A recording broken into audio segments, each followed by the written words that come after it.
nossa aula de hoje, ela então envolve as vibrações livres com amortecimento, ainda num sistema com 1 grau de liberdade, tá? Ainda nós estamos com apenas um sistema com 1 grau de liberdade.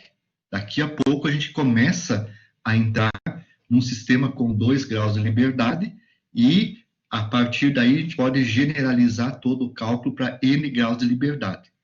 Daí, nesse caso, com N graus de liberdade, tudo acontece já de forma matricial. 2 graus de liberdade em diante, nós não trabalhamos mais com uma equação, mas com várias equações, com várias, né, variáveis, e toda a análise começa a ser matricial. São matrizes que têm que ser resolvidas simultaneamente para achar a solução, tá?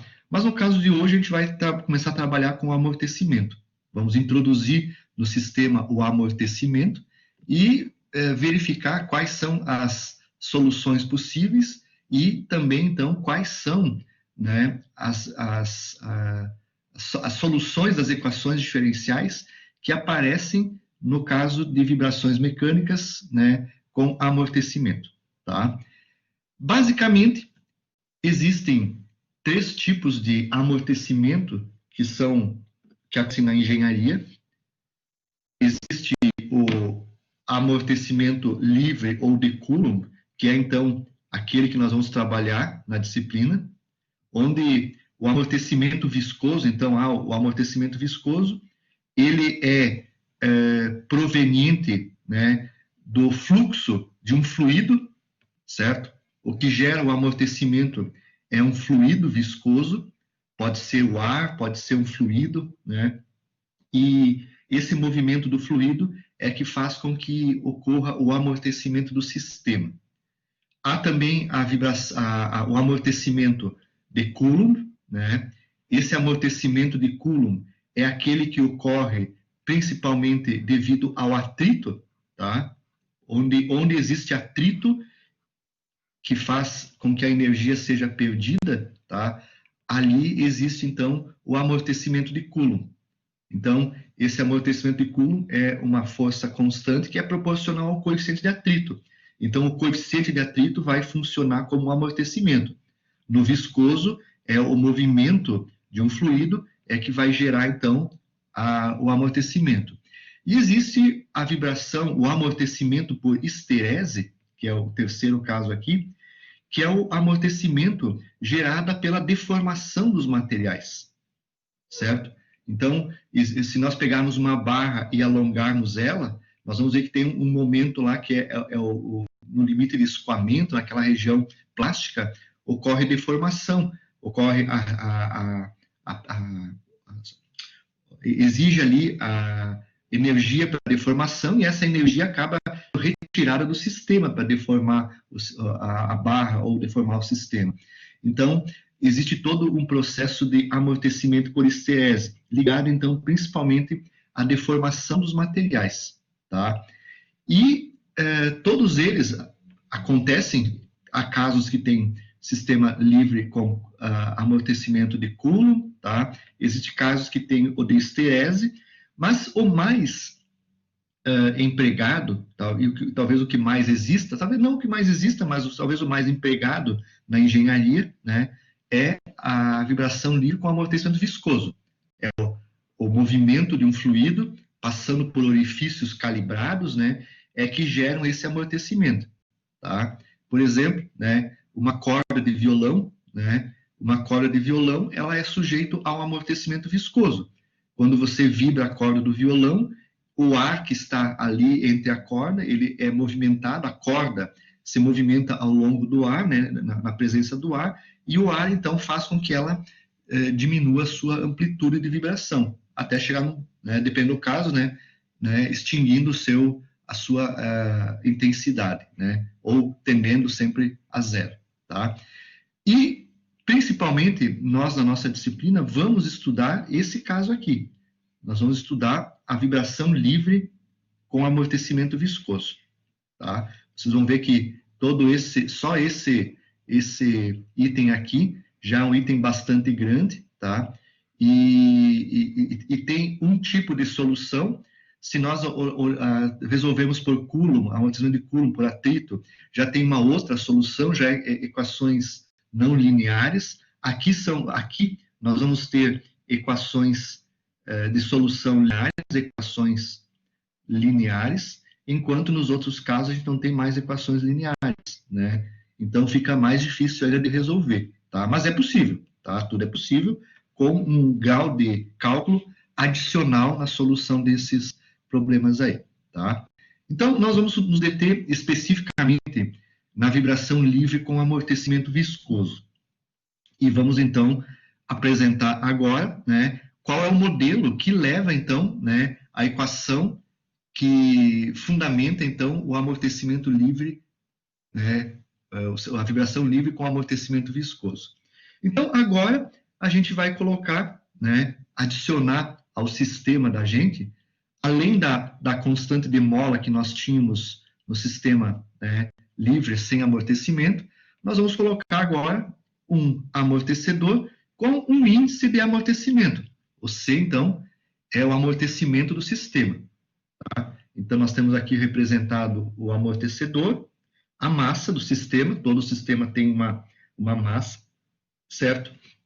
E agora, então, nós vamos deslocar o sistema.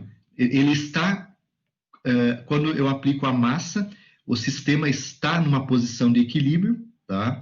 E quando eu aplico uma certa condição inicial, x0, por exemplo, igual a x, né, a um deslocamento x, né, no tempo t igual a 0, x0 igual a x, então um certo deslocamento x, aí esse sistema começa, né, eu largo o sistema, posso dar também no instante t0 uma certa velocidade inicial, né, vou colocar aqui um x0 inicial, posso ter ou não, né, uma velocidade inicial, e eu largo essa massa e ela começa, então, de uma certa forma, né, ter uma certa vibração. E essa vibração agora vai ser, ela aos poucos, ela vai sendo extinta, dependendo do tipo de vibração, né? Agora ela começa, então, a ser, a sua amplitude começa a diminuir. Pode ter um comportamento como este, tá? Ela pode ter um comportamento assim, né, não vibrar e só reduzir a sua amplitude, ou ainda pode ter um amortecimento, né, superamortecido que, leva aí a um amortecimento um pouco maior. Então, em função desse índice, eu vou poder ter três tipos de saídas possíveis com a vibração dessa máquina, tá? Então, o subamortecido, amortecimento crítico e superamortecido. Um deles pode ainda vibrar e extinguir a vibração, e os outros dois acabam não vibrando, né? Eles só diminuem a sua intensidade, tá? Então, a solução desse sistema pode recair em três respostas diferentes, que eu vou, então, encontrar.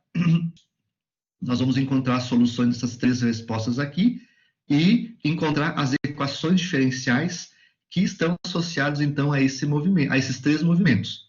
Movimento subamortecido, amortecido e amortecimento crítico, tá? Com amortecimento crítico. São três tipos de movimento que podem ocorrer num sistema como esse aqui. Mas essa solução, então, vai depender das condições que eu vou ter para o amortecimento, que a gente vai ver agora na sequência, tá? E novamente, para nós fazermos, então, a dedução matemática do sistema, nós precisamos colocar a massa. Da posição de equilíbrio, nós precisamos definir quais são o diagrama de corpo livre, né? Novamente, esse aqui é o diagrama de corpo livre do sistema. Corpo livre, diagrama de corpo livre. E nesse diagrama de corpo livre, nós precisamos fazer o somatório de forças igual a massa vezes a aceleração do sistema, né? Massa vezes x dois pontos, e a partir daí, então, achar a equação diferencial que rege o sistema. E aí, então, vamos começar, então, com essa explicação. Qual é a equação diferencial? temos as forças, né? Força de mola, de amortecimento e de gravidade, que não foi colocado aqui, tá? Mas também temos a força de gravidade, que também é aplicada aí, tá? Que vai ser mostrado agora no exemplo a seguir, que tem a condição da deformação inicial e também, então, a gravidade, a força da gravidade, né, agindo sobre a massa. Então, vamos começar o seguinte. Na dedução do sistema, nós temos uma mola, tá? Esse era o caso vibração livre não amortecida. Agora, nós colocamos, então, né, adicionamos um sisteminha aqui, tá? Adicionamos um amortecedor. E dessa condição com amortecimento, então, sistema amortecido, vejo que quando eu coloco a massa nesse sisteminha aqui, se eu tenho só a massa e só amortecedor, tá? Quando eu coloco a massa, surge uma deformação estática inicial proveniente da força da gravidade.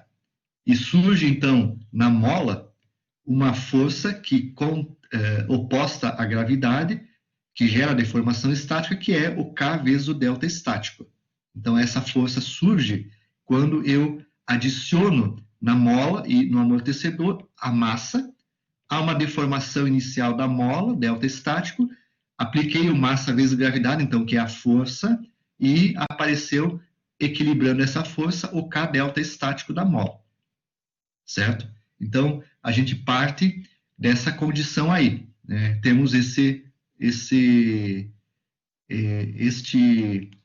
essa força delta estática que surge, então, K delta estático, que surge a partir, então, da introdução da força massa vezes gravidade.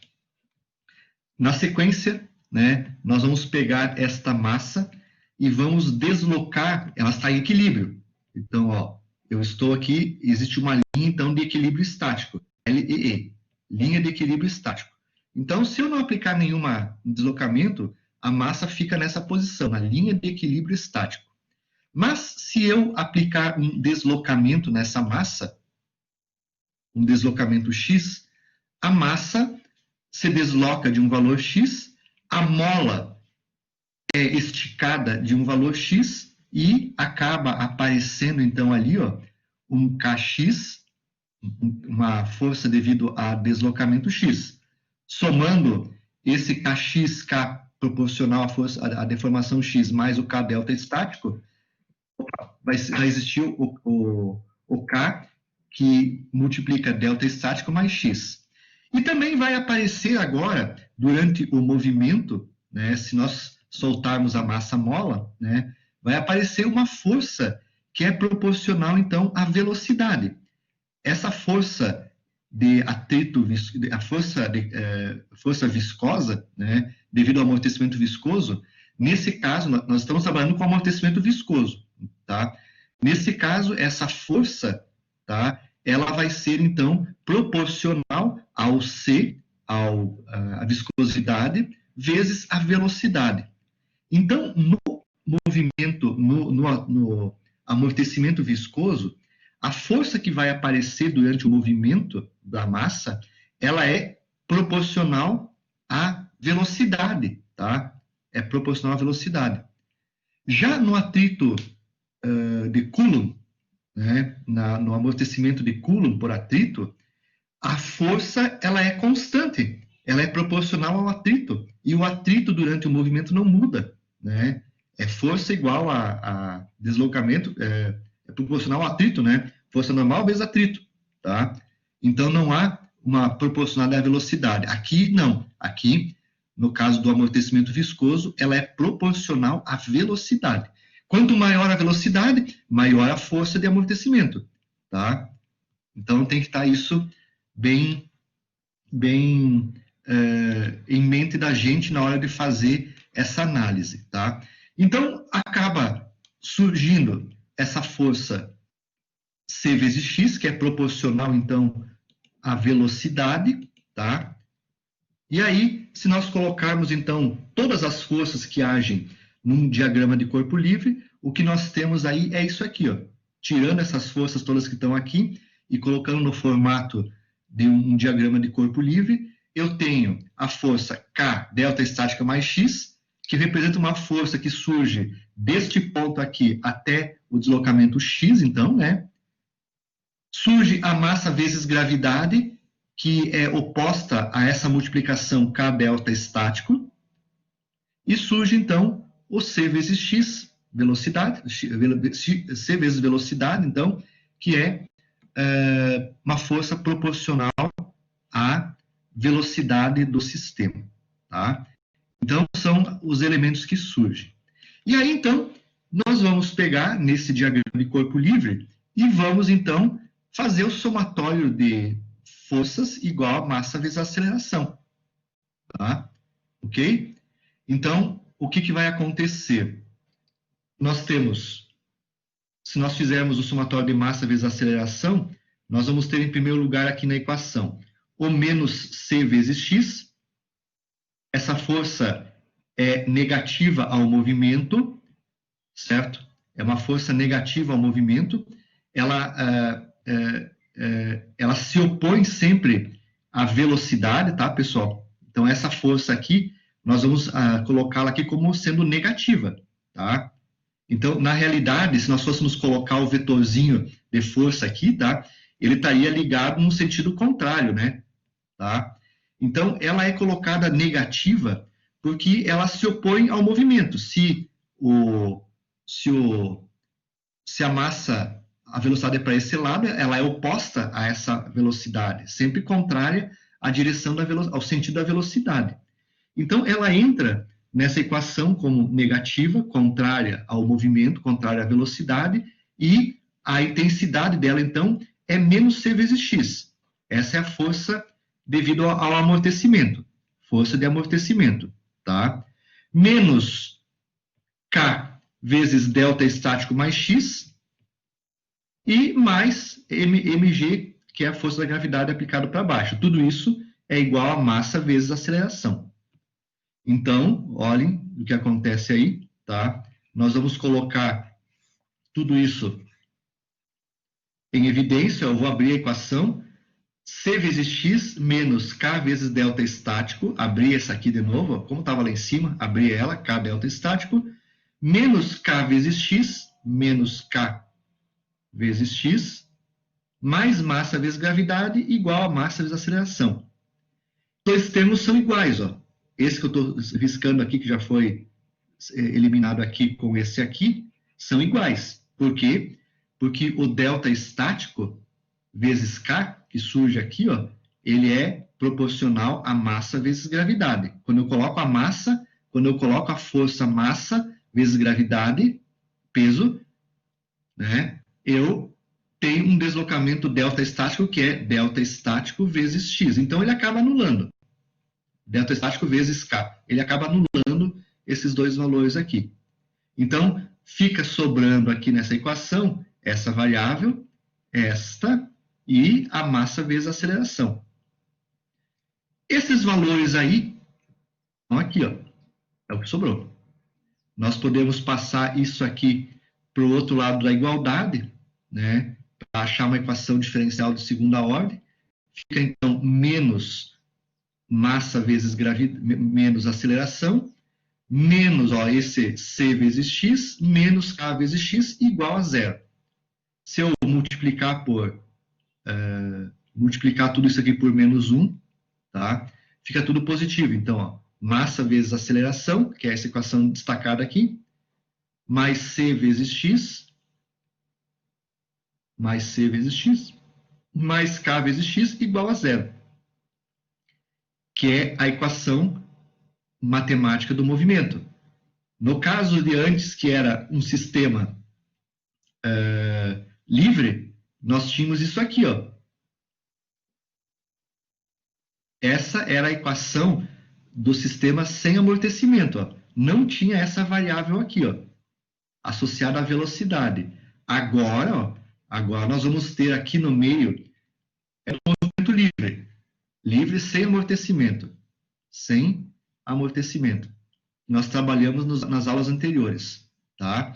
Agora foi introduzido, então, a força de amortecimento, C vezes X.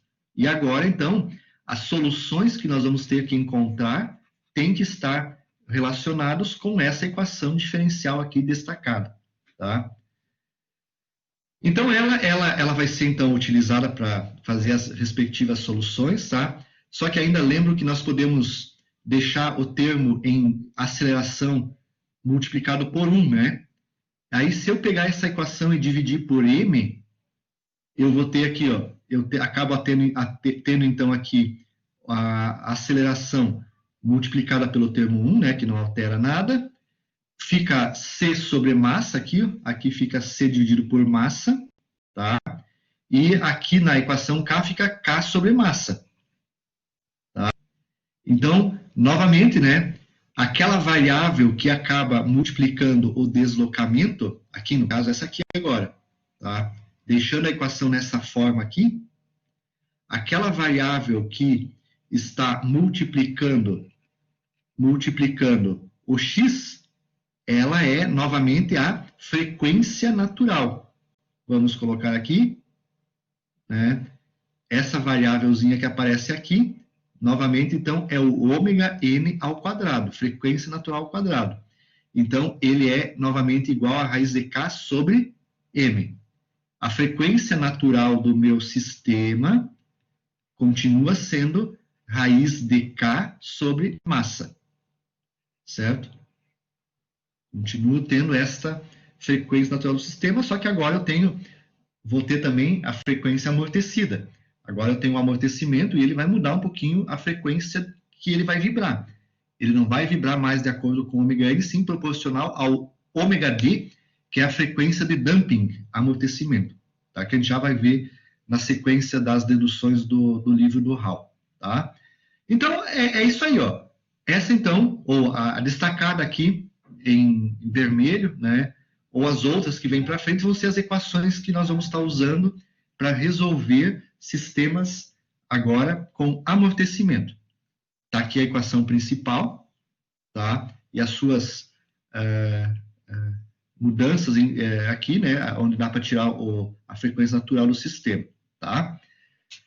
Bom, na solução do problema, agora nós temos que antes nós usávamos que a solução do problema era aquela equação, nesse caso aqui, uma solução do problema era x dt igual a cosseno de ômega nt mais a vezes seno de ômega nt. Isso aqui era uma solução do problema quando nós tínhamos o sistema não amortecido, livre não amortecido, tá? Da equação diferencial. Agora, quando eu tenho a inclusão deste termo que multiplica a velocidade, o x derivada, né? Derivada de x, a solução, essa aqui não é mais uma solução. Se nós derivarmos ela duas vezes e substituirmos aqui dentro, não vai dar mais igual a zero, tá? Não vai dar mais igual a zero. Eu vou ter que ter um outro valor para a solução dessa equação diferencial.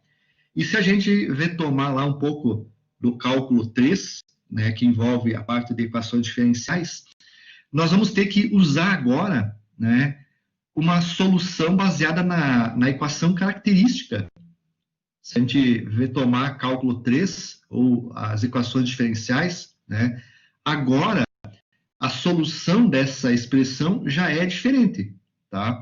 Então, ó, eu vou só pegar, então, ao invés de pegar, estou pegando a equação 1 destacada aqui em vermelho, tá? Ó, tá aqui ela, novamente a equação 1 destacada em vermelho, tá? Então, agora, para esse tipo de condição, amortecimento viscoso, uma solução da equação diferencial, que é mostrada lá em cálculo, tá? É essa aqui, ó. O x dt, que é igual a c vezes e na st, onde o c é uma constante e o s são também, o c e o s são constantes a determinar, tá? É uma solução dessa equação diferencial aqui, ó. Tá, pessoal? Agora, a solução é em essa aí, não é mais aquela a cosseno de ômega nt mais a1, a2, né? Na verdade era 1 a 2, né? Seno de ômega nt. Aqui, na verdade, era a1 e a 2, né? As duas soluções. Não é mais essa aqui. Não é mais essa. A solução agora é essa aqui. E a gente pode constatar que essa aqui é uma solução fazendo a derivada dela. Então, se essa aqui é uma solução, se eu fizer a derivada dessa solução ao longo do tempo, ó, se eu derivar ela em relação ao tempo, eu tenho isso aqui, ó, o tempo está aqui em cima. Então, se eu pegar as fórmulas de derivadas, a derivada de x dt igual a c e a st deriva em cima aqui, ó, st, então é s, que multiplica a constante c vezes e na st. Essa é a derivada, primeira derivada de x. E a segunda derivada de x é a mesma coisa. Eu derivo o arco, lá em cima o exponencial, né? St fica s vezes s de novo, c vezes e na st. Então, isso aqui vai ser x, vai ser s ao quadrado. Essa derivada aqui, então, vai ser s ao quadrado vezes e na st. Que, então, está aqui, ó, x dt, ó, x é esse aqui, a primeira derivada de x é essa, e a segunda derivada de x é essa aqui, ó. Se nós pegarmos esses valores e colocarmos na expressão aqui em cima, onde tem x aceleração, onde tem x velocidade e x, nós colocarmos estas variáveis aqui, o que acontece? Ó, essa variável aqui, deixa eu apagar aqui, apagar todo, essa variável aqui, ó, entra, essa variável aqui, ó, x, essa aqui, isso aqui, entra aqui, ó. Tá aqui o valor dela. Massa vezes S ao quadrado, C na ST, tá? Se nós colocarmos esta x velocidade, x derivada, se nós colocarmos aqui, ó, aqui, ó, né, desculpe, se nós colocarmos ela aqui, ó, vai fazer um rolo aqui, né? Se nós colocarmos ela aqui, resulta nesse valor aqui, ó. E se nós colocarmos ela aqui, então, ó, o x dt aqui, resulta nesse aqui, ó. Vejam que tudo isso aqui tem MEST mais CEST, CST. Tudo isso aqui é uma variável que está multiplicando todos os fatores. Então, eu teria essa expressão aqui, ó, o C e elevado na ST é uma variável que está multiplicando o MS ao quadrado mais o CS mais o K, e é igual a zero. Então, isso aqui, posso anular isso aqui, né? Essa expressão zero dividido por isso aqui tudo dá zero. Então, fica somente essa equação, que é a equação característica, que é aquela equação que nós usamos para resolver cálculo 3, equações diferenciais. Então, a solução dessa equação diferencial está associado a essas raízes que eu tenho da equação característica. Lembram da forma de Bhaskara? Tá? Vai ser, nós vamos achar as raízes. Essa aqui é chegamos numa equação de segundo grau, né? Chegamos numa equação do segundo grau. E a solução da equação do segundo grau é encontrarmos as raízes dessa equação, S' e S2', ou S1 e S2. E se eu multiplicar, então, nessa equação, as raízes dessa equação aqui, se eu colocar aqui as raízes, né, se eu achar o S, né, que são as raízes da equação, quando eu substituo tudo aqui, vai dar zero. Tudo isso aqui vai dar igual a zero. Então, a solução desta equação diferencial é encontrarmos quais são as raízes da equação característica, usando exatamente a forma de Bhaskara, né? Ok? Que é a solução da equação característica. E essa, então, vem como sendo a etapa seguinte dessa solução do problema, tá? A gente sabe, então, que pela equação, a solução da equação de Bhaskara, tá? É essa aqui, ó. As raízes S1 e S2 é igual a menos C mais ou menos C ao quadrado. Aqui já está a solução, né?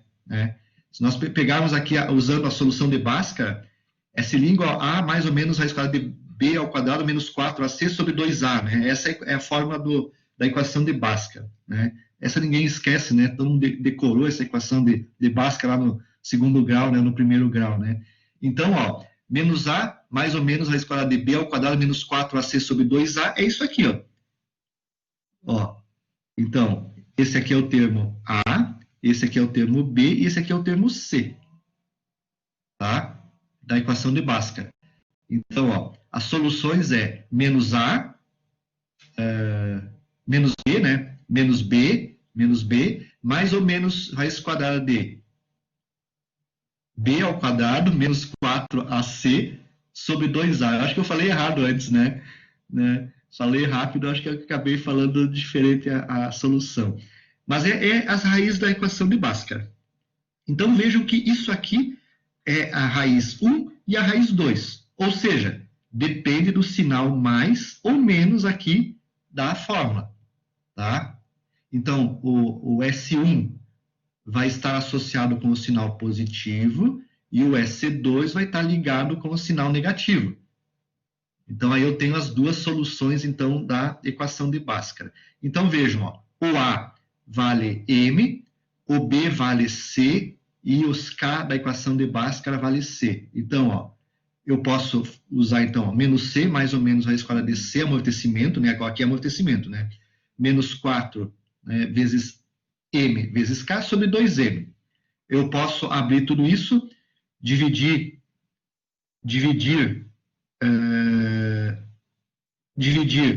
esse fator por esse aqui, ó, que ficou isso aqui, ó, então, ó, menos C sobre 2M, mais ou menos, e vou colocar esse 2M dentro da raiz, ó, tá?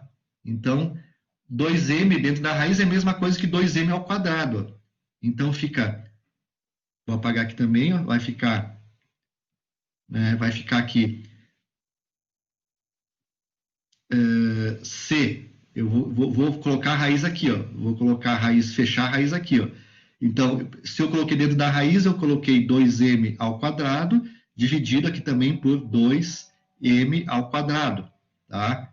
Então, vejam que fazendo esses cálculos aqui, c ao quadrado sobre 2m ao quadrado fica c dividido por 2m ao quadrado, né? Aqui 2 ao quadrado fica 4, então vai cortar com esse aqui, e o m também, um m corta aqui, sobra um m aqui embaixo. Fica menos k sobre m. Que é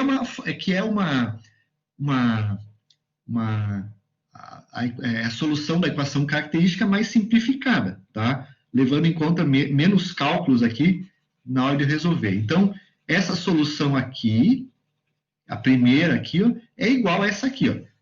Então, para frente, o Hall, ele vai usar sempre essa expressão aqui, tá? Para representar, então, as soluções, as raízes, né, da equação característica. Ele vai usar sempre esta expressão aqui, tá? Então, essas raízes são duas, então, né, tem a positiva e a negativa. Quer dizer, então, que a solução para a equação 1 são duas soluções.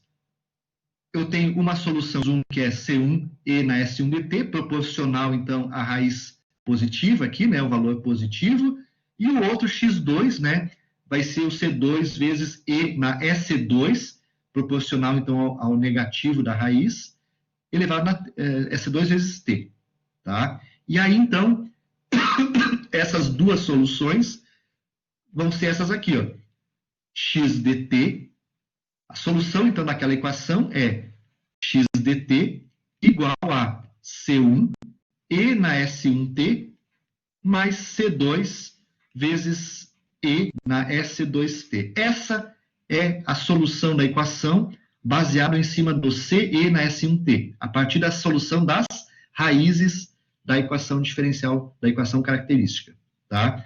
E se nós pegarmos e colocarmos, então, aqui, ó, o S1 e colocarmos aqui o SC2, ó, que são essas variáveis aqui em cima, olha a equação que fica.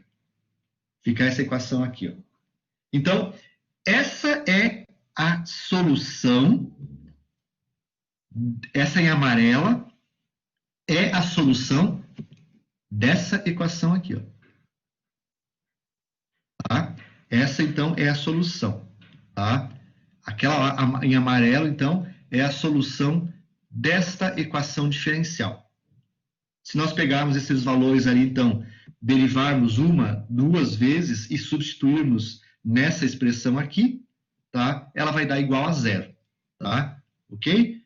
Então, né, isso é então a solução. Olhem que ficou um pouquinho mais complicada agora a solução, né?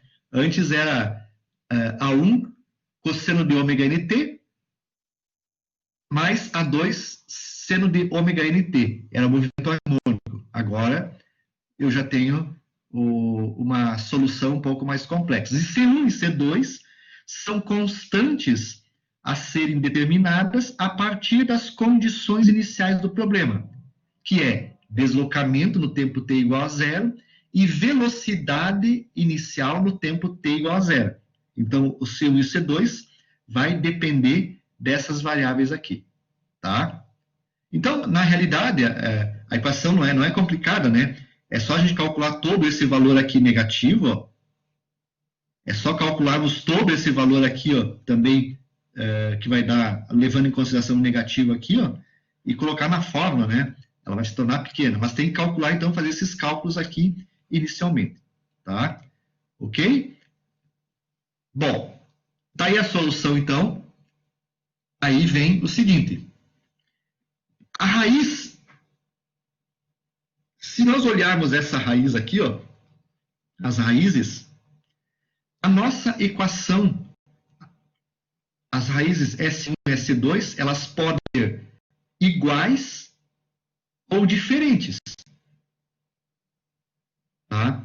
Existe um caso em que essas raízes vão ser iguais. O S1 igual a S2. Que é o caso, o S1 e S2 depende desse mais ou menos. Depende, então, desse valor que está colocado aqui dentro do radical. Tá? Dentro da raiz quadrada, dentro do radical. Tá?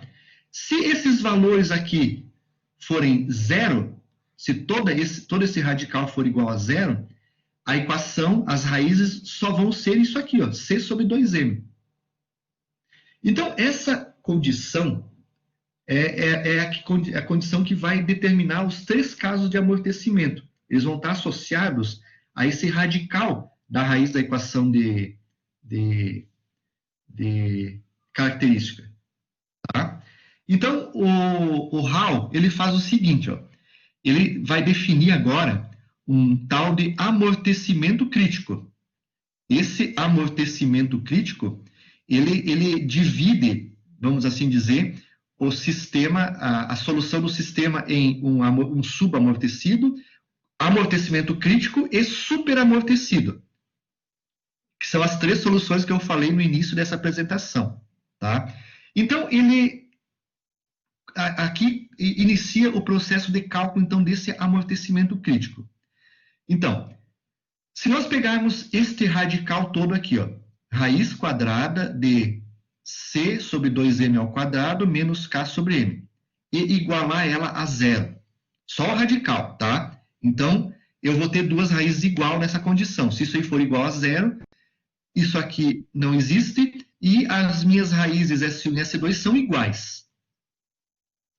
Então, se nós pegarmos isso e igualarmos a zero, então está aqui embaixo, ó, C sobre 2m ao quadrado menos K na M igual a zero, né? Tudo isso aqui igual a zero, tá? Ou, já se nós então colocarmos aqui, se nós igualarmos a zero e definirmos que esse C aqui é um C crítico. Substituirmos o C por uma variável C crítica, para poder caracterizar o C crítico. Então, o que nós vamos fazer aqui? Nós vamos calcular qual é o C crítico que leva a esse radical igual a zero. Esse é o objetivo. Então, só mudamos a variável aqui, ó, C sobre C crítico, tá? Tá aqui, ó, para calcular o que é o C crítico, ó. Então, ó, o C crítico, se nós levarmos aqui, ele vai ser igual a 2m vezes K sobre M, ó. Então, eu vou levar aqui, não tenho espaço para fazer aqui, deixa eu fazer aqui.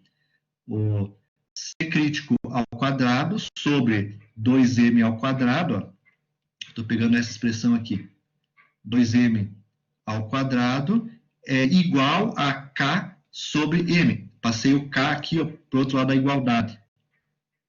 Então, fica C crítico ao quadrado igual a 2m elevado ao quadrado vezes K sobre massa. Então, aqui, ó, dá para tirar, vai ficar, vamos já colocar tudo em evidência aqui, C crítico é igual a raiz quadrada de 2m elevado ao quadrado vezes K sobre M. 2m ao quadrado está multiplicando aqui, é uma multiplicação. Ao quadrado, raiz quadrada é a mesma coisa do que tirar para fora do radical. Fica 2m, que multiplica, então, agora raiz de K sobre M. Que é, então, essa expressão aqui, ó, que eu tenho para o C crítico. Então, eu posso calcular o C crítico, que é aquela condição que torna o radical aqui igual a zero, a partir dessa forma. Se eu tenho a massa, o K e o M do sistema, eu tenho, então, como calcular o C crítico. O C crítico, então, é aquele valor de amortecimento crítico, que leva essa expressão aqui do radical a zero, e, como consequência, as duas raízes são iguais. Esse é o C crítico. Também eu posso fazer o seguinte, ó, raiz de K sobre M é frequência natural, tá? Então, eu também posso escrever isso aí, eu posso escrever tudo isso aí, como sendo, né, ó, esse valorzinho aqui, ó, isso aqui é ômega n, frequência natural, que resulta, então, ó, C crítico é 2m vezes ômega n, frequência natural, que resulta nessa fórmula aqui, ó, tá? Então, ou eu posso usar essa expressão aqui, ou posso usar, né, essa expressão aqui, né, que os valores, então, né, vão dar iguais, tá? Então, tudo é o C crítico do sistema, tá? Ok? Então, esse C crítico, novamente,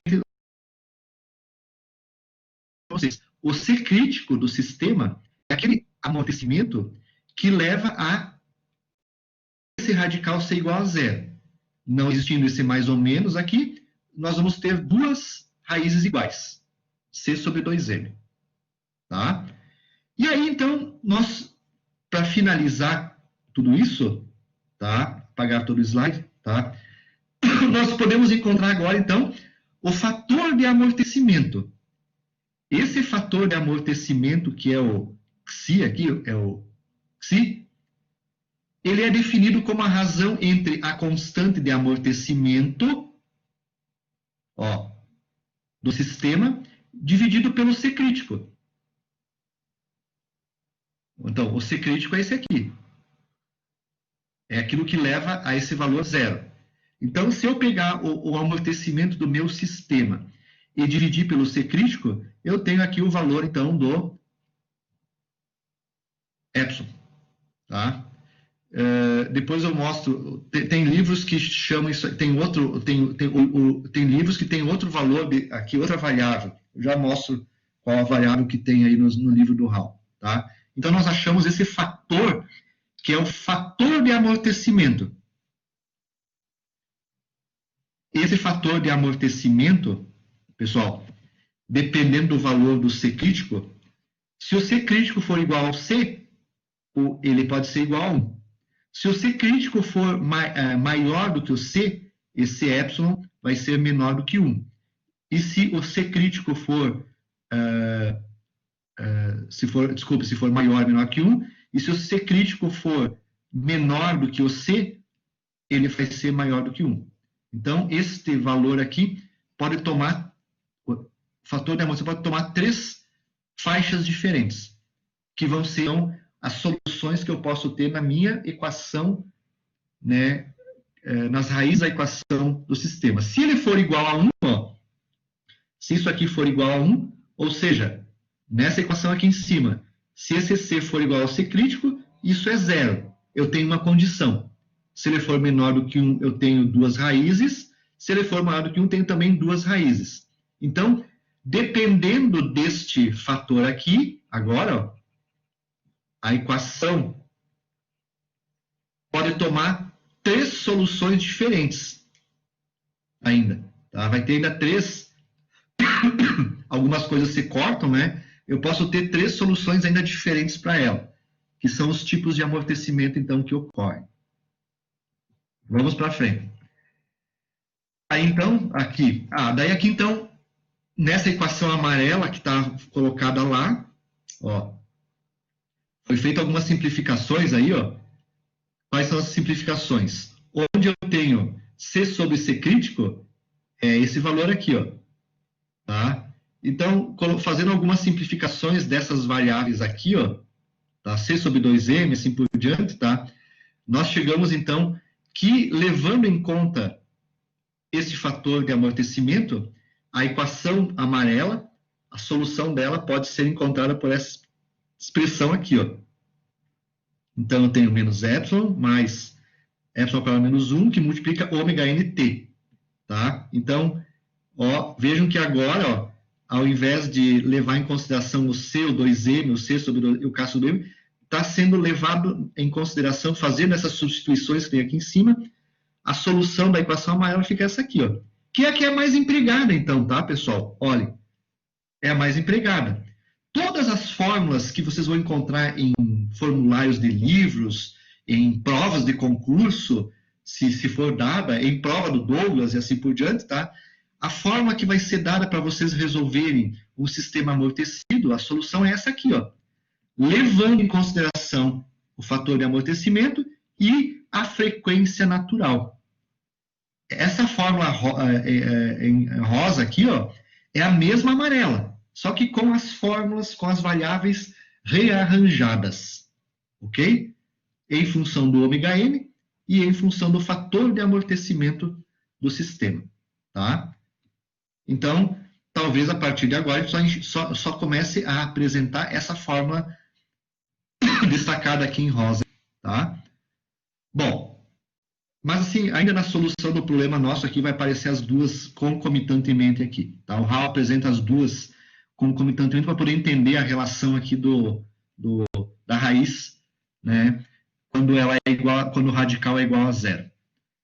Bom, dessa equação então vem 3 soluções, 3 casos. O caso 1 é o sistema subamortecido, tá? Então, isso aqui deriva 3 casos, conforme o valor do fator de amortecimento. Primeiro caso, sistema subamortecido. Caso 1, sistema subamortecido. Esse aqui eu peguei e escaneei do livro. Quando esse valor aqui, ó, é menor do que 1. Caso 1, então, né, quando esse valor aqui for menor do que 1. Tá? Quando esse valor for menor do que 1. Então, né, o C é menor do que o C crítico, ou C sobre 2m é menor do que raiz de K sobre M. Para essa condição, isso aqui é negativo, S1 e S2 podem ser expressas como isso aqui, ó. Então, o S1 e o S2 podem ser expressos desta maneira. E aí, a resultante, então, ó, da forma é essa aqui, ó. Aqui eu peguei, escaneei o livro para vocês, então.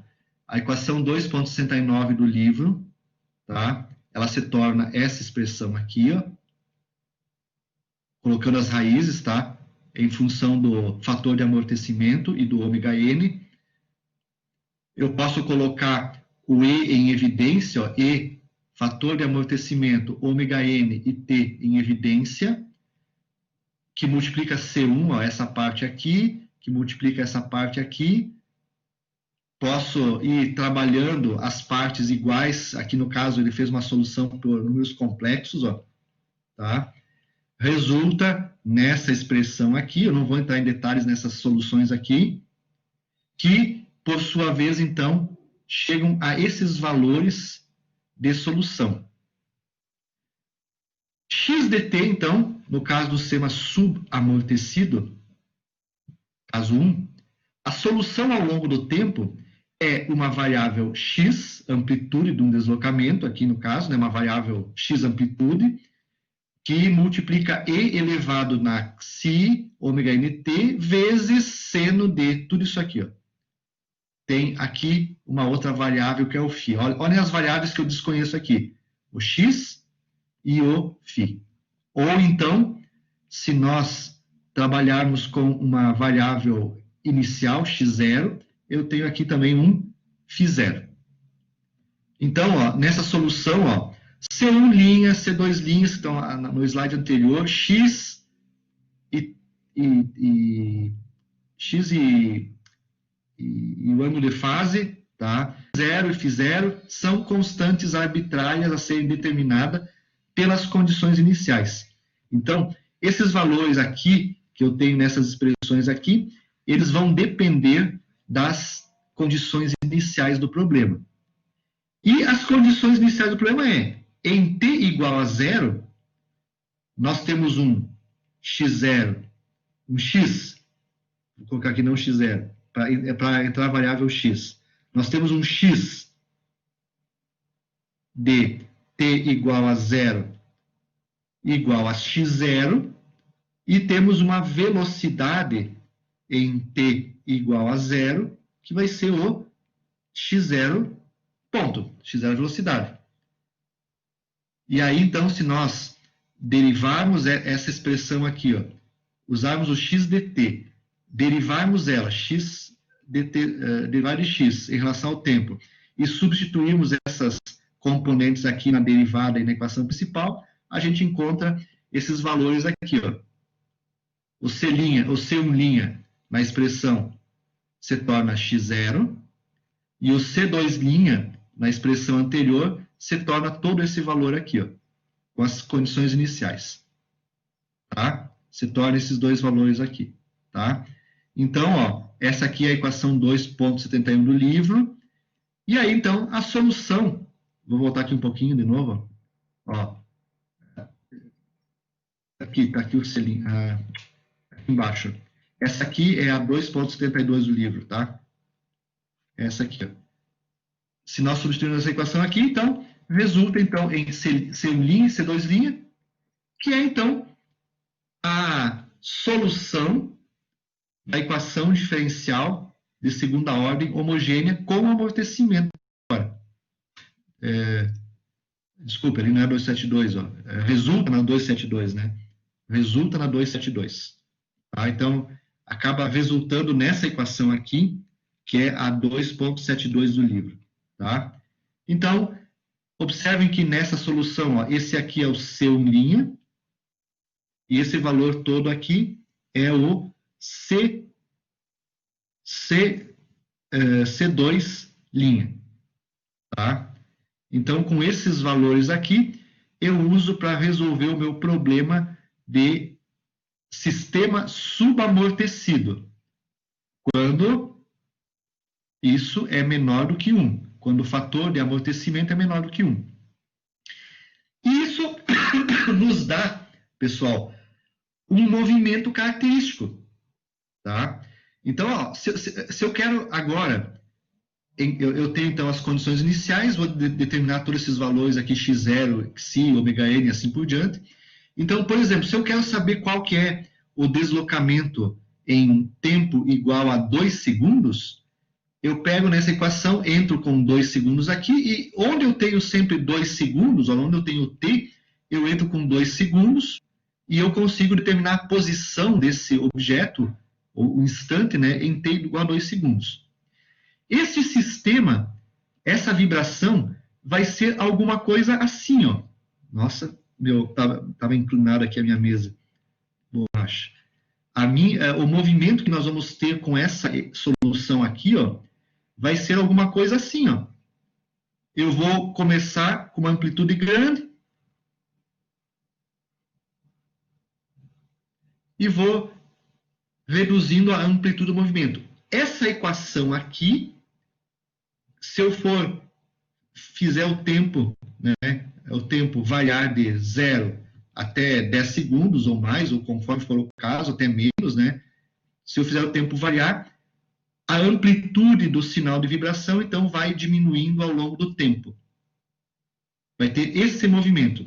Esse movimento subamortecido é o único movimento, é o único dos três casos de movimento onde o sistema vibra, tá, pessoal? Ele vibra e o movimento vai se extinguindo. Ó. O movimento vai se extinguindo ao longo do tempo. É o subamortecido, que é o caso 1. Quando o fator de amortecimento, aqui em cima, for menor do que 1. Essa, então, é a expressão. Então, tem que anotar. Isso aqui, então, é a fórmula que permite calcular esse movimento. A fórmula 272. Ela é a solução, então, para tudo que nós vamos ter para frente agora, essa aqui vai ser a solução. Nós estamos ainda trabalhando com um sistema massa-mola, né? Ó, massa, mola e agora amortecimento. Livre. Se eu colocar aqui agora um sistema forçado ao longo do tempo, que é o capítulo seguinte do livro do Hall, essa solução continua sendo igual.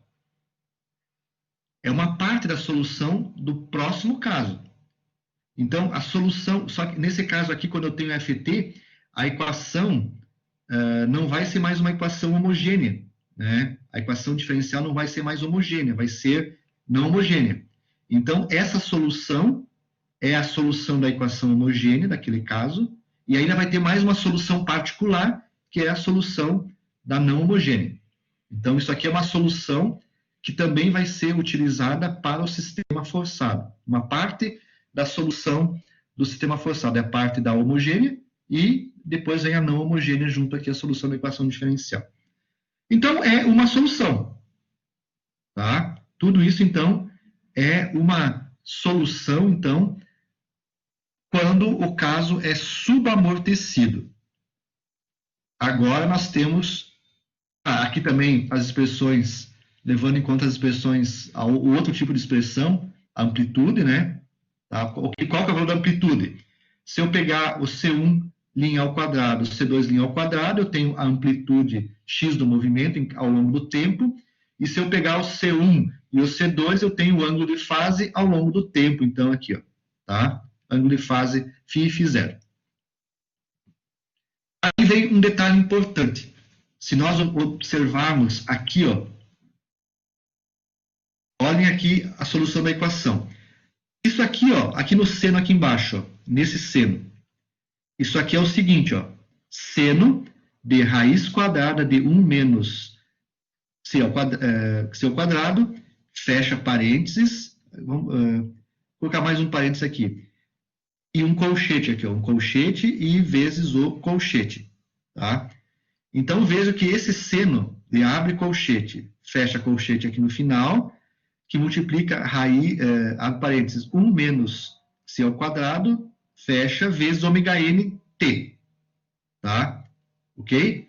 Então, essa variável aqui, ó, que eu estou destacando aqui, ó, tudo isso aqui, ó, esse valorzinho aqui, raiz quadrada de 1 menos c ao quadrado vezes ômega n, isso aí, agora, nós vamos chamar de frequência amortecida.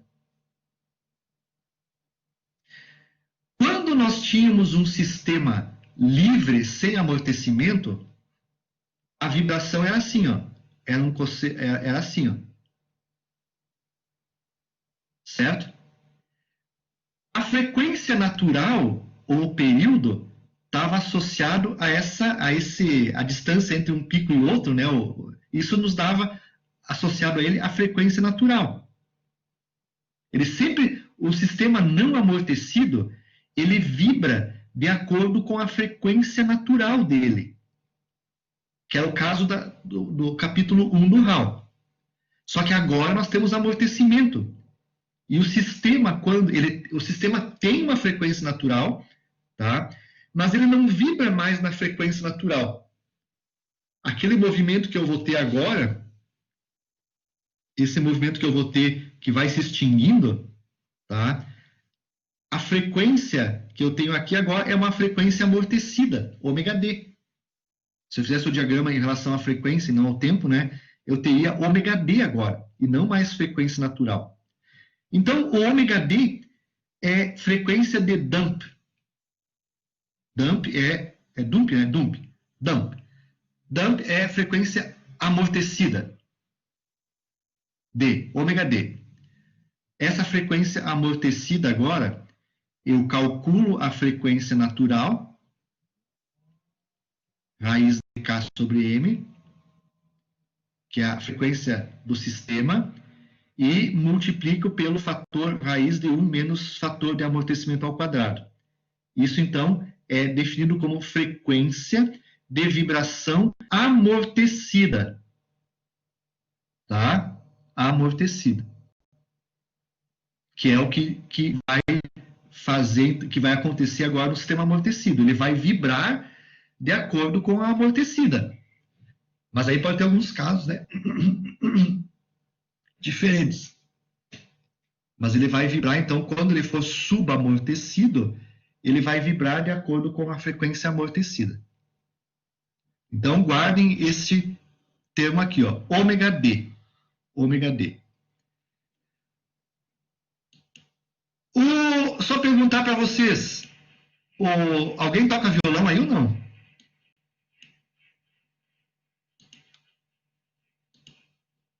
Alguém toca violão? O Douglas toca. A corda do violão, ela vibra com frequência natural ou com frequência amortecida?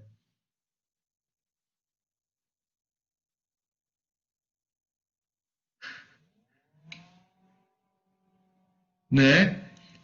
Você toca o violão, Douglas, no vácuo, no espaço, ou toca na Terra, onde tem atmosfera?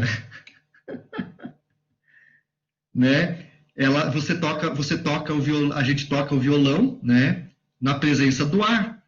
O ar é o amortecimento viscoso. Você está movimentando o ar, né? Ele provoca viscosidade ali, então vai. Então, a corda do violão, na realidade, ela vibra de acordo com a frequência amortecida, ômega D, né? E ela é um típico movimento subamortecido, né? Ela é um típico movimento subamortecido. Então, a corda do violão, ela tem uma frequência natural, que é raiz de K sobre M, né? Ela tem uma massa e tem uma constante elástica. A gente pode pegar o fio da corda, né? Ele tem uma constante elástica, ele pode determinar, a partir de algumas relações aí, nunca fiz isso, tá? Mas a gente pode determinar a frequência natural dela. Mas ela, quando a gente dedilha ela vibra na frequência amortecida, tá? Porque você vibra e o sinal dela vai se extinguindo. Mas ele está sempre vibrando, ela sempre vai vibrar nessa condição ômega D, tá? Então ela está vibrando na frequência amortecida e não na natural. Se ela vibrasse, né, na natural, teria outro caso, né? Tá? Mas então ela vibra na amortecida. E como esses fatores aqui, ó, né? 1 menos C ao quadrado, o ômega D, ó, ele vai ser, né, sempre menor, deixa eu ver aqui, 1 menos. Esse valor vai dar sempre menor, né? Ele vai estar vibrando sempre numa condição menor do que a frequência natural. O ômega D é menor do que a frequência natural. É isso, né? Tá? É o que está escrito aí na sequência aí. Tá? Então, só para vocês verem, o violão, ele vibra num sistema subamortecido. Então, e aí, o movimento dele no ar é que gera, então, a frequência, né, acústica emitida por ele. Mas ele, então, vibra em ômega D, é a corda do violão. Aí, então, estava demorando para chegar essa figurinha, né?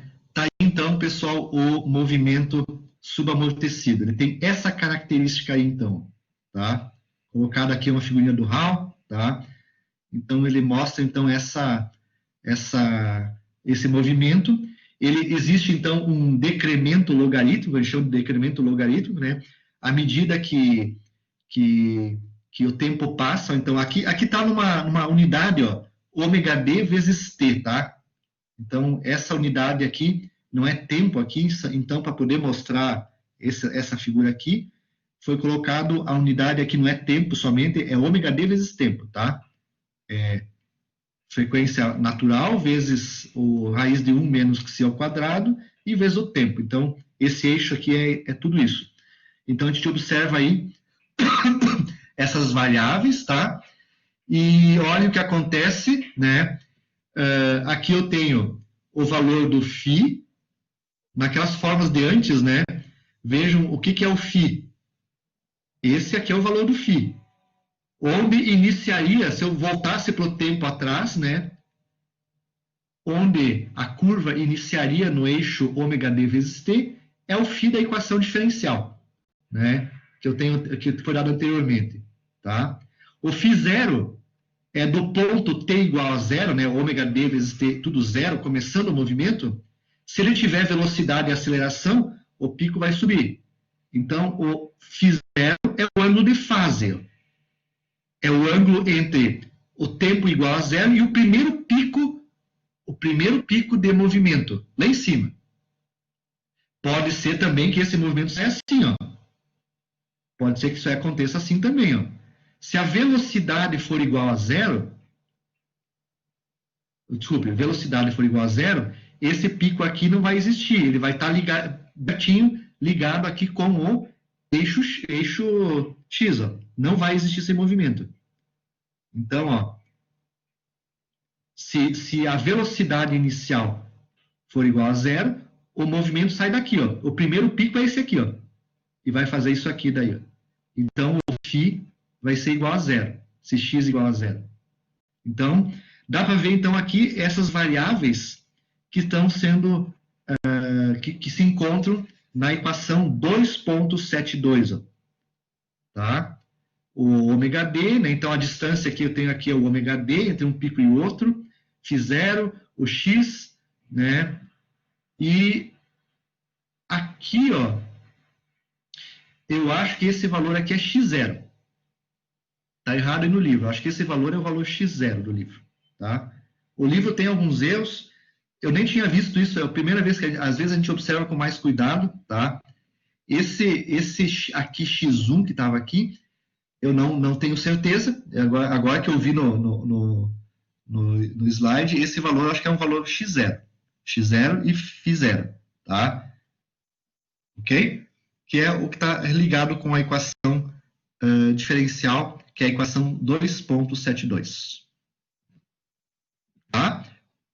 Caso 1, então, ocorre quando isso for menor do que 1. Fator de amortecimento menor do que 1. Então, eu tenho o caso 1. Tá? Caso 1, dos 3 casos que tem aqui, é o único caso que vibra. É o único caso que a gente vai ter oscilação do movimento. Os próximos 2 casos, que é o caso 2, criticamente amortecido, e o caso 3, super amortecido, não vibram. Não tem oscilação nessas duas soluções que vêm pela frente. Tá? Então, o caso 2 é o sistema criticamente amortecido. Só vamos colocar aqui, né? Deixa eu voltar aqui um pouquinho atrás, ó. Na realidade, só para entender onde é que eu vou aplicar a vibração. Por exemplo, eu tiro o meu sistema da posição de equilíbrio e tenho que fazer o sistema voltar à condição de equilíbrio um certo tempo t. Então, o equilíbrio do sistema é aquela linha de equilíbrio estático. Eu tirei da linha de equilíbrio estático e vejam que nesse movimento subamortecido decorre um certo, se nós analisássemos só a variável t aqui, né, passa um tempo grande até que o sistema tenha uma oscilação, né, que chegue a um valor tendendo a zero. A um valor tendendo a zero. Então, nos projetos mecânicos, pessoal, quando a gente desloca um sistema da posição de equilíbrio para outra, ou seja, com força ou sem força, de livre ou livre amortecido, ou livre amortecido e forçado, a gente quer que o sistema volte na condição inicial o mais rápido possível para poder novamente executar o trabalho. Então, ontem à noite eu estava preparando o exercício do canhão e me lembrei, então, de um sisteminha típico para isso. Vocês, não sei se todos conhecem, pistola. A pistola você dá um tiro com ela e o ferrolho dela se movimenta para trás e coloca a próxima bala para ser utilizada. Então, o que acontece? O deslocamento do... Eu tentei agora de manhã encontrar uma imagem completa aí do ferrolho do sistema de uma arma, tá? Mas não encontrei, né? Talvez se olhar com mais calma eu encontre. Tá? Eu estava pensando essa noite e a gente dorme com o problema e acaba tendo os insights, né?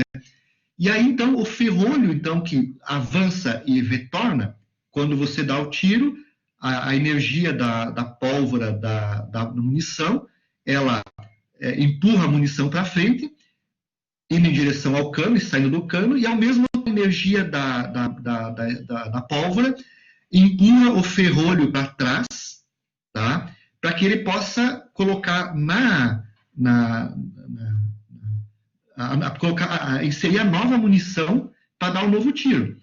Então, vejo, quem vai projetar uma arma, tem que projetar uma arma, o sistema de massa, mola e amortecimento do ferrolho, tem que ser um sistema tal que faça isso no menor tempo possível.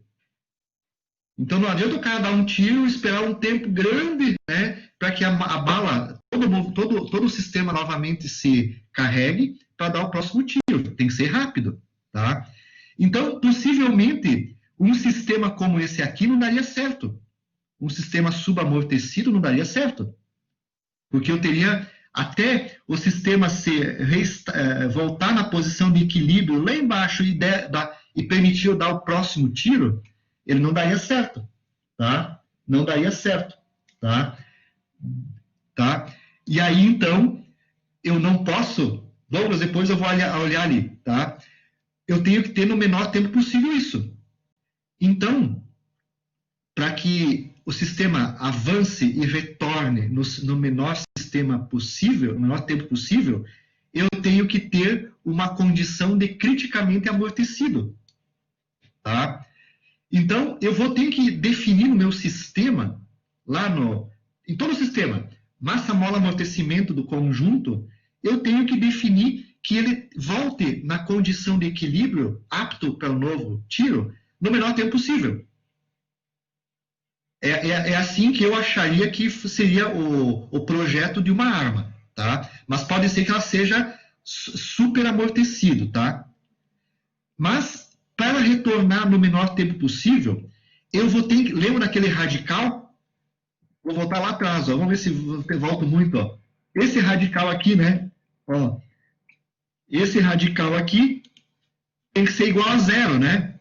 Ó, ele dá um amortecimento crítico quando esse radical for igual a zero. Então, se esse radical for igual a zero, implica em que o Xi seja igual a 1. Ou seja, eu tenho que colocar no meu sistema um fator de amortecimento C que seja igual ao C crítico. E o C crítico é aquela condição que dá aquele radical zero e que dá duas raízes iguais. Então, naquela condição, tá? Se nós colocarmos tudo isso, C crítico, então, ó, X igual a 1, o C crítico é igual a C sobre 2M, tá? Que é o igual ao C, nós chegamos à situação de que, as raízes da equação são as mesmas, ó. C1 igual a C2 é igual a menos C crítico sobre 2M, que é igual a menos ômega N, então, aqui, tá? Essa, então, vai ser a equação, então, né, as raízes. E se nós substituirmos nessa aqui, a gente resulta, então, deixa eu ver se eu coloquei certo aqui, né? A gente resulta aqui, tá aqui em cima. Nós colocamos, então, duas raízes iguais na equação da solução lá anterior que nós tínhamos, tá? Ou usando, então, aqui, ó, o fator de amortecimento igual a 1, tá? Vejam que isso aqui, ó, 1 ao quadrado menos 1 dá 0, 1 ao quadrado menos 1 dá 0, isso aqui vai dar 0, tá? Isso aqui vai dar 0, tá? E a solução, então, dessa equação é essa aqui, ó. X de t é igual a C1 vezes E na menos CT mais C2 vezes E, novamente aqui, ó, só sobra isso aqui, menos Ai, é difícil de fazer aqui embaixo esse símbolo, tá? Aqui. Ficou, é esse aqui, vezes tempo. Estou no finalzinho da mesa aqui, não consigo escrever no finalzinho dela, tá? Então, a solução dessa equação fica essa aqui, ó. Por quê? Porque quando ele é igual a 1, esse termo aqui vai a 0, esse termo vai a 0, fica só esse aqui, ó. Esse vezes o ômega NT aqui, né? Ômega NT e aqui o ômega NT, tá? Que multiplica aqui, então, o ômega NT. Então, essa é a solução, ó. Chegamos aqui, tá? O x dt, então, para poder resolver essa equação, é igual a C1 mais C2 elevado a t vezes E menos ômega NT. Vem arranjando ela. Essa vai ser a solução, então, de um sistema com amortecimento crítico. Se nós aplicarmos as condições iniciais, o C1 é o deslocamento e o C2 é velocidade mais ômega n vezes deslocamento. Tá? Então, essa expressão aqui, achando o C1 e o C2, vai dar o mesmo resultado dessa expressão aqui, ó. Então, eu entro com o C1 aqui, entro com o C2 aqui, e tenho, então, o valor da solução da equação diferencial. Tá? Ok? Que vai dar, então, o sistema amortecimento crítico. O amortecimento crítico, se eu usar o C crítico, o sistema vai retornar à posição de equilíbrio o mais rápido possível. Tá? Mais rápido possível. Tá? Então, ele sai da posição de equilíbrio e retorna no menor tempo possível. Então, se as nossas máquinas precisam retornar no menor tempo possível, o amortecimento que eu tenho que usar é igual ao amortecimento crítico, que dá, então, o movimento criticamente amortecido. Tá? E o terceiro... Douglas, depois eu vou olhar os sites aqui. Ó. Só deixa eu terminar aqui, já vamos discutir lá o que você colocou aí. Tá? E o superamortecido é como quando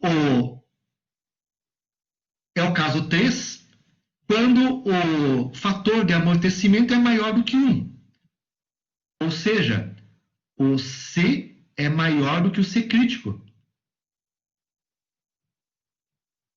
Né? Esse é o fator C. Esse fator é o fator de amortecimento. Então, quando ocorre essa condição, as raízes são reais, S1 e S2 são diferentes, tá?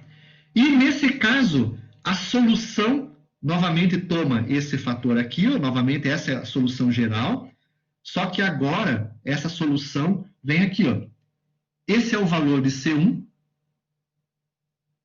e esse é o valor de C2. baseado nas condições iniciais. Se nós largarmos isso aí, então, dentro dessa equação 2,81, nós temos, então, a solução do problema ao longo do tempo. Eu pego essa equação, derivo, tenho velocidade ao longo do tempo, derivo mais ou menos, eu tenho aceleração ao longo do tempo. Então, veja, nós estamos só calculando aqui as equações de movimento. O que acontece? O C1 e o C2 envolve um pouco mais de cálculo, mas é uma constante também, né? É uma constante, eu calculo uma vez ela e é só usar na forma depois, tá? E aí, então, eu tenho o movimento superamortecido. Que aí, então, dá para comparar os 3 movimentos, ó. Na verdade, que compara os 4 movimentos, tá? A linha cheia, que é essa linha aqui, ó, corresponde à linha onde eu tenho um movimento harmônico sem amortecimento, livre. Livre, sem amortecimento. Tá? Então, essa linha cheia aqui, ó, que eu estou colocando aqui no finalzinho dela em vermelho, ó, é o sistema livre sem amortecimento. Ó. Então, a amplitude dele diminui ao longo do tempo? Não diminui, porque não tem amortecimento. O sistema sem amortecimento, ele só funciona lá no espaço, né? Aqui na Terra não funciona. É só por um efeito de comparação. Tá? Então, essa linha que eu finalizei lá em vermelho, ela na realidade não acontece na engenharia. Porque tudo tem amortecimento, não tem como não ter. Por menor que seja, sempre existe um amortecimento. Então, ele é uma coisa fake aqui na Terra. Tá? O que acontece é os 3 tipos de movimento, se nós pegarmos aqui só o viscoso, né? Não o Coulomb e nem o histerésio, só o viscoso, tá? O que acontece são esses 3 movimentos, ó. O segundo movimento, ó, é a linha tracejada. Vou colocar em azul aqui ela. Esse azul aqui, ó.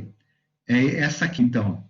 Esse movimento aqui é o movimento subamortecido, quando o fator de amortecimento é menor que 1. Então, ó, como é que ele inicia lá no início, em t igual a 0? Ele inicia em x0. Se eu tenho velocidade, ele vai para cima. Né? Ó, não, desculpe, deixa eu começar de novo aqui. Ó. Se ele tem velocidade, ele faz isso aqui, ó. Ele é mais ou menos, ele inicia junto com o harmônico, sem amortecimento, ele faz isso aqui, tá? E, ao longo do tempo, ele vai sendo amortecido, ó, toma essa linha aqui, ó, e vai extinguindo, existe uma constante de amortecimento que vai diminuindo a amplitude desse movimento, que é o movimento subamortecido. Tá aqui, ó, vai diminuindo ao longo do tempo. Ó, novamente no próximo pico já diminuiu e está extinguindo. E a tendência é sempre vibrar, só que diminuindo então a sua amplitude. A corda do violão, se você vibrar ela vai ficar vibrando eternamente ali, cada vez diminuindo mais a amplitude, tá? Cada vez mais a amplitude. Se eu deixasse um longo tempo, por mais que eu que fosse, ela lá teria uma pequeníssima deslocamento, né, na corda do violão, porque ela continua vibrando, ela é subamortecida, tá? Mas isso aí tenderia sempre a 0. A tendência é tender a 0, né? Mas ela é o único movimento que vibra. Já o movimento criticamente amortecido é esse verde aqui, ó. Vou colocar em verde. É esse aqui, ó. Ó, é esse verde. Ó. Ele, tendo velocidade inicial, ele sai da origem e retorna à posição de equilíbrio. Ó. O equilíbrio é deslocamento 0. No menor tempo possível. Ó. Pô, chegou no equilíbrio. Então, ó, ele chegou no equilíbrio mais ou menos aqui, ó, chegou em 0. Então, ó, o tempo de resposta dele, ó, esse é o tempo que faz com que, aproximadamente, né, pelo desenho, chega à condição de equilíbrio estático de novo. O subamortecido nunca chega na posição de equilíbrio estático. Ele sempre está vibrando, por menor que seja, ele está vibrando. Tá? E o superamortecido, que a gente até acha que é o contrário, né? Eu vou superamortecer. Opa, o superamortecer, ele tem as equações diferenciais dele, vamos colocar em, sei lá, aqui em amarelo. Vamos ver se o amarelo aparece aqui. O superamortecido, ó, aparece. O superamortecido é esse aqui. Ó, é o amarelo aqui da linha amarela. O superamortecido, ele chega numa posição de equilíbrio estático, demora mais tempo para chegar numa condição de equilíbrio estático do que o amortecimento crítico. Ele vai chegar, vejam que ele não vibra, né? Não tem oscilação, né? Ele chega num pico máximo, né? E depois vai diminuindo o seu movimento, voltando à posição de equilíbrio, mas o tempo que acontece é longo. Tá? O tempo é longo. Então, a impressão que superamortecido amortece mais do que o crítico, né? Não.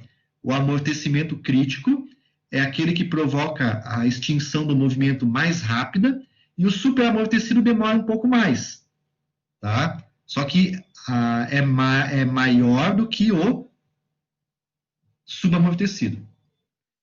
São os 3 movimentos, tá? Então, os 3 tipos de casos que podemos ter em vibrações mecânicas no sistema, né, amortecimento viscoso. Olha aqui, ó, a primeira linha cheia, vou colocar em vermelho aqui de novo. Isso aqui é o φ0, né? Se eu tenho esse pico aqui, ó, ele sai dessa posição x0 deslocamento e chega aqui em cima somente se eu tenho velocidade inicial diferente de 0. Se a minha velocidade inicial for 0, ele faz isso aqui, ó. Ele sai do x0 e faz esse movimento aqui, ó. Lembra? Tá? Então, esse é o φ0 para o movimento sem amortecimento. Este aqui, ó, é o φ0 para o superamortecido. Esse aqui vai ser o φ0 para o amortecimento crítico. E onde está o outro? Ó? Cadê o outro? E para o subamortecido, também vai estar meio próximo aqui do φ0 a não amortecido. Então, para essa curva aqui, ó, quase são iguais aqui. Ó. Mas, então, o φ0, então, em todas as equações, é a distância, né, é o tempo, é a distância em ângulo, né, entre o tempo t igual a 0 e o pico máximo que acontece. E disso, então, decorre o x0, né, em cada caso aí. Tá? Então, essa, pessoal, é a condição que eu tenho para o amortecimento viscoso. Nós temos esses 3 casos, então, pessoal, que são aplicados, então, na engenharia. Tá? São os 3 casos que envolvem uma solução. E nós, como engenheiros, né, nós vamos pegar essas soluções aqui, ó, podemos até montar uma planilha no Excel com tudo isso pronto, porque tudo é uma constante, ó, e só verifico a constante. Ó. Se o fator de amortecimento é igual, maior ou menor que 1. É igual a 1. Então, usa as equações do subamortecido. É maior do que 1, superamortecido. É igual a 1, amortecimento crítico. E resolvo, então, as equações do sistema. Tá? Então, essas são a ideia das soluções desses problemas aqui com amortecimento. Tá? Deixa eu abrir aqui um pouquinho. Deixa eu consultar aqui. Vocês já viram, pelo jeito, né, o sistema da... Eu não olhei ainda lá, né? Mas vocês já devem ter visto aí o que o Douglas colocou aí, né? Vamos ver aqui, Douglas. Deixa eu entrar no teu... Né? Vamos ver aqui, ó. Aqui tem um GIF, vamos ver esse GIF aqui da pistola, né? Tá aí, ó. Tá aí o GIF da pistola. Ele não mostra muito bem aqui a molinha aqui dentro, né? Mas todo o ferrolho, ó, todo o movimento dele, ó, ele tem uma mola que permite fazer esse retorno, né? Então, ó, deu o tiro, a força dos gases empurrou a bala e movimentou o ferrolho para engatilhar a nova bala, tá? Então, ó, aqui tem o sistema de mola que faz isso aqui retornar à posição de equilíbrio. O ideal é que o sujeito retorne isso no menor tempo possível, né? Então, ou ele usa um sistema subamortecido, desculpe, ou ele usa... Eu não consigo ver na minha animação. Ah, tá aqui embaixo, tá aqui embaixo, ó, aqui, ó. Tá aqui a mola. Tá aqui a mola, realmente, ó, eu não conseguia ver a mola aqui, ó. Tá aqui a mola. Então, tem a massa de todo o sistema, né? Cano, tudo que está aqui em cima tem uma massa, tem uma mola, e aqui deve ter um orifício, ó, que essa partezinha empurra, onde o ar entra e sai do sistema, né? Tá? Que faz o amortecimento. Aqui deve ter um orifício nessa região aqui, ó, alguma coisa assim, onde o ar que entra aqui, onde está a mola, ele entra e sai. Esse ar entrando e saindo desse compartimento aqui, ele provoca o amortecimento, tá? Deve ser alguma coisa assim nessa aqui, tá? E faz, então, retornar. Então, se você usar um movimento subamortecido, vamos voltar aqui só para mostrar, ó. Eu nunca fiz um projeto de uma arma, tá? Mas eu imagino que seja assim. Se você usar um sistema subamortecido, que é esse caso tracejado aqui, ó, você dá o tiro e a arma fica vibrando na tua mão. Ela fica vibrando na mão.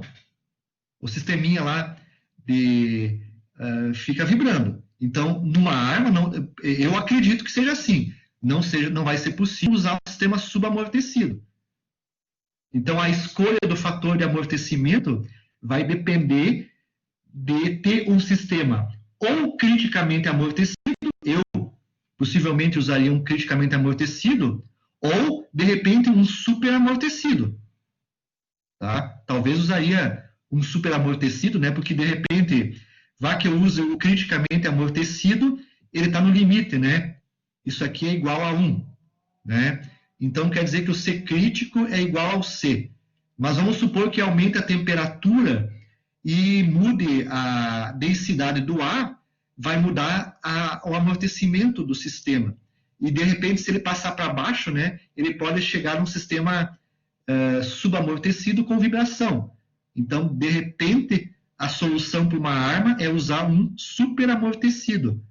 Talvez que tenha um decaimento um pouquinho maior do que o crítico, mas de modo que, se der uma variação na temperatura do ar, na densidade do ar, não altere as características do movimento. Tá? Talvez eu usaria assim. Tá? Então, nunca fiz projeto de arma, tá, pessoal?